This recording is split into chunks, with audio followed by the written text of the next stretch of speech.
Meski pernah mengalami petaka rumah tangga yaitu perceraian, Bucek Dep, mantan suami Titi DJ, tak mau berlama-lama larut dalam trauma. Hobinya menggeluti olahraga keras seperti para layang dan tinju, bisa jadi cerminan karakternya. Terbukti dari berbekal keberaniannya menaklukkan tantangan, Bucek hingga kini masih sukses menjalani biduk rumah tangganya dengan unik Priscilla. Keharmonisan yang selama ini mereka jalin dikuatkan dengan nihilnya gosip yang menerpa mereka.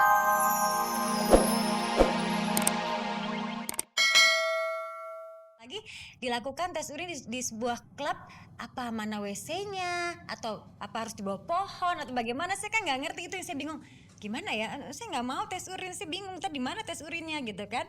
Cuman dijelasin, oh itu ada tempatnya mbak gitu, oke deh gitu, saya minta, saya bisikin polwannya, saya bilang tapi saya maunya perempuan gitu aja. Polisi belakangan memang sedang menggalakkan razia di tempat-tempat hiburan malam. Tempat-tempat seperti itu memang sejak lama disinyalir sebagai tempat peredaran narkoba. Sesudah Ria Irawan terjaring operasi, apakah artis-artis yang doyan clubbing akan kapok keluar malam lagi? Boleh dibilang dunia kita rentan terhadap godaan-godaan narkoba dan lain-lain. Memang iya. Tadi malam selepas tengah malam, Ria Irawan akhirnya membuat pernyataan terbaru. Saya cuma mau ngasih statement karena saya tahu teman-teman dari pagi, dari siang nunggu. Karena saya juga belum tidur. Tadi saya sudah mau menunjuk Ari Bakri untuk mewakilkan saya bicara. Dan tolong aja hargain segala keputusan dari pihak kepolisian, dari masalah kuasa hukum. Saya pikir itu jauh lebih menjauhkan kita dari segala pikiran negatif, suuzon atau fitnah. Karena yang ada di sini adalah semuanya sudah pada kapasitasnya masing-masing. Dan itu yang terbaik saya pikir.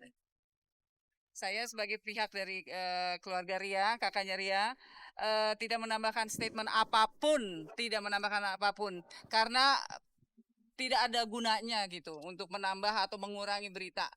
Jadi kami sudahkan sampai di sini aja.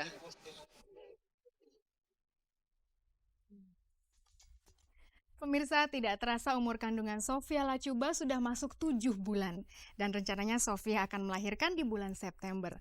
Apakah Sofia sudah menyiapkan nama bagi calon anaknya? Dan pemirsa, ternyata kegagalan bisa menjadi sebuah pengalaman yang sangat berharga. Kalau pernah gagal membina sebuah rumah tangga, apakah juga menjadi sebuah pengalaman yang sangat berharga? Dan ternyata Bucek Dep pernah punya pengalaman seperti itu. Dan Anda akan mendengarkan cerita serunya tentang rumah tangganya yang dulu dan yang sekarang. Tapi sebelumnya kita sapa dulu si cantik Sofia Latjuba. Ini dia.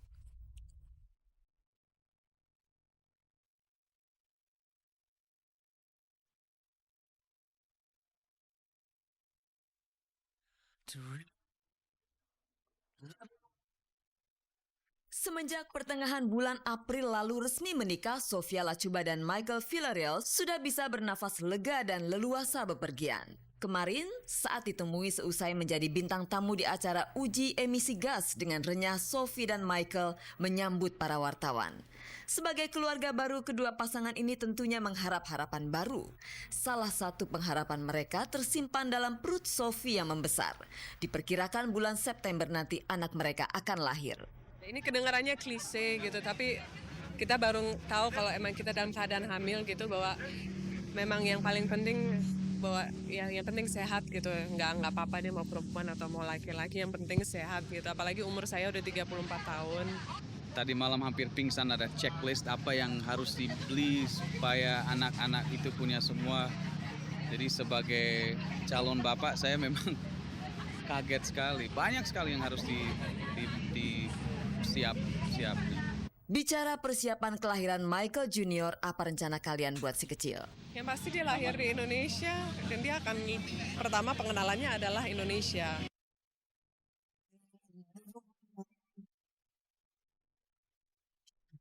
Meski pernah mengalami petaka rumah tangga yaitu perceraian, Bucek Dep, mantan suami Titi DJ, tak mau berlama-lama larut dalam trauma. Hobinya menggeluti olahraga keras seperti para layang dan tinju, bisa jadi cerminan karakternya. Terbukti dari berbekal keberaniannya menaklukkan tantangan, Bucek hingga kini masih sukses menjalani biduk rumah tangganya dengan unik Priscilla. Keharmonisan yang selama ini mereka jalin dikuatkan dengan nihilnya gosip yang menerpa mereka. Kehangatan mereka makin rekat ketika Arya, buah cinta mereka, lahir. Sebagai kepala rumah tangga tuh umumnya kerja. Tapi biasanya kalau kayak Sila ada pekerjaan, dia akan telepon. Hari ini lu kerja sampai jam berapa? Kenapa? Gue jam sekian ada meeting. Oke. Nanti saya akan coba untuk ngatur waktunya. Oke deh, gue pulang jam sekian. Jadi karena emang kita nggak pernah ninggalin anak sendiri tanpa pengawasan orang tua. Jadi kalau emang kita berdua nggak bisa, kita titip rumah orang tua kita. Cuman kalau enggak, kita bisa salah satu di rumah, itu kita pasti change gantian. Saya sama Sila kebetulan sama-sama orang yang sangat terbuka. Jadi suka tidak suka kita sama-sama ngomong. Nggak ada yang dipendem-pendem terus gue nggak suka dia gitu kita diam, nggak ada. Jadi Sila juga begitu. Kalau dia nggak suka dengan attitude saya, dia tinggal ngomong, cek jangan gini udah. Itu yang membuat mungkin kita sampai sekarang berjalan berdampingan enak.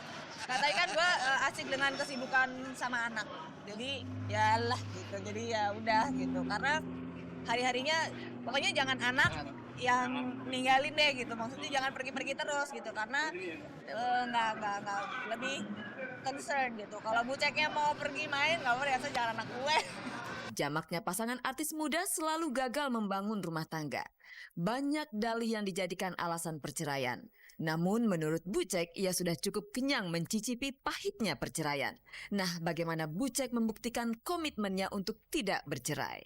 Kalau orang dua sudah berkomitmen untuk membuat satu rumah tangga, itu seegois-egoisnya, seegois-egois manusia pasti akan ada jalan temunya. Karena ini demi bukan hanya demi masing-masing orang, tapi udah demi keluarga.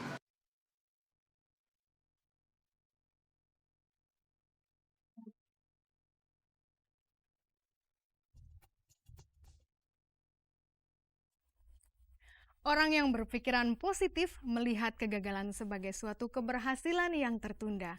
Lalu bagaimanakah dengan orang yang berpikiran negatif? Kegagalan sama dengan kiamat. Pemirsa, apa kabar rumah tangga Bejah dan Indah? Kabar buruk pemirsa. Mereka baru menikah 4 bulan, tapi kabarnya rumah tangga mereka tak pernah sepi dari cekcok. Dan pemirsa, kabarnya saking tidak tahannya ternyata Indah sudah melayangkan gugatan cerainya kepada Bejah. Lalu benarkah kabar tersebut? Mari kita dengarkan laporannya. Ini dia.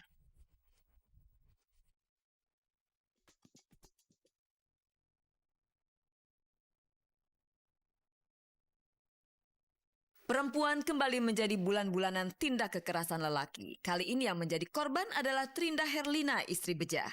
Parahnya, sang pelakunya adalah Bejah sendiri. Menurut pengakuan Ina Harun, ibunda Trinda, Bejah dengan tega menampar pipi istrinya.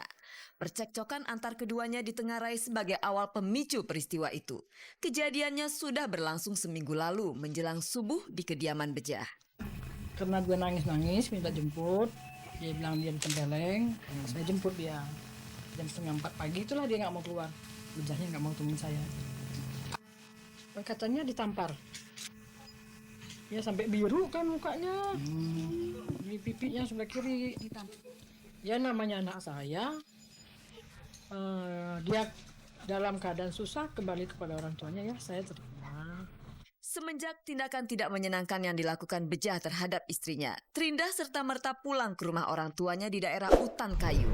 Hingga saat ini Bejah sama sekali menutup pintu komunikasi kepada pihak keluarga Trinda. Sekedar menyegarkan ingatan, Bejah dan Trinda menikah 3 April lalu. Kini akibat tindakan Bejah, Trinda melayangkan gugatan cerai ke Pengadilan Agama Jakarta Timur tanggal 25 Juni lalu. Dia tidak mau ketemu saya.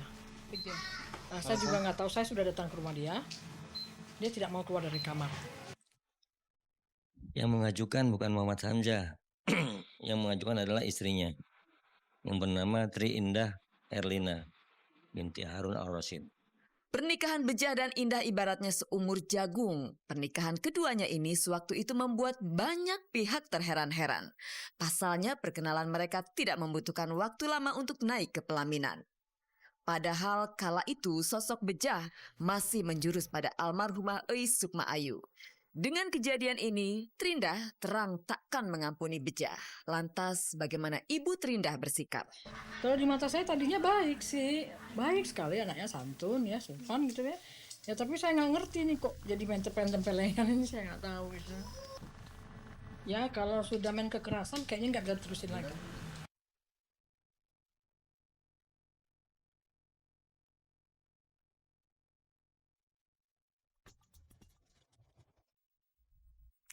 Perkawinan jelas bukan ajang coba-coba. Kalau cocok berlanjut, kalau tidak cocok langsung ngajak ribut.